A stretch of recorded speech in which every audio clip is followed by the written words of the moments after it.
নমস্কার। আশা করি সকলেই ভালো আছেন। সবাইকে জানাই শুভ সন্ধ্যা।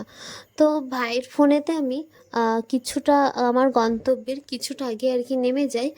যেহেতু হঠাৎ করে প্ল্যান হয়ে গেছিলো আজকেই গাড়িটা নিয়ে নেবে, আর এই যে আমার বাহন, এর একটা নাম দিতে হবে।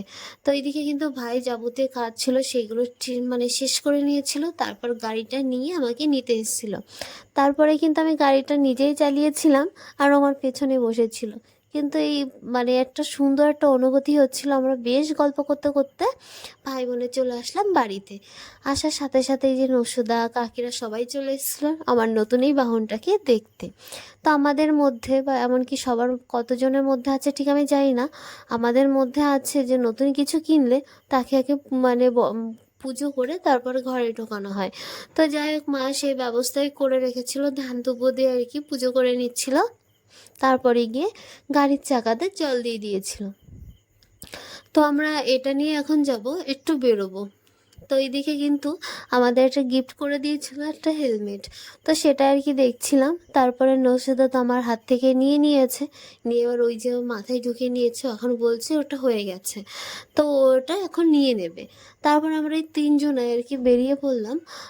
আর সেই রাত ছিল বুদ্ধ পূর্ণিমা। চাঁদটা কি দারুণ লাগছে না? দেখতে বেশ ভালো লাগছে। আর আমার ভাইকে বলেছিলাম একটু ভিডিও করতে, ওরা দেখো ভিডিও করেছে আমার মাথা কোথায়, আকাশ কোথায়, সামনে মানে সামনে তো তেমন বোঝাই যাচ্ছে না। যাই হোক, যেটুকু করেছে এই অনেক। তো আমরা বেশ কিন্তু গল্প করতে করতে আমাদের গন্তব্যের দিকে এগিয়ে যাচ্ছিলাম, আর আমি চালাচ্ছিলাম গাড়িটা।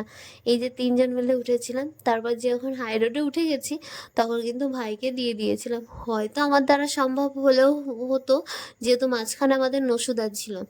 এত সময় তো বেশ আমরা গল্প টল্প করে কাটিয়েছি, এখন আমার বাহনটাকে তো কিছু খাওয়াতে হবে।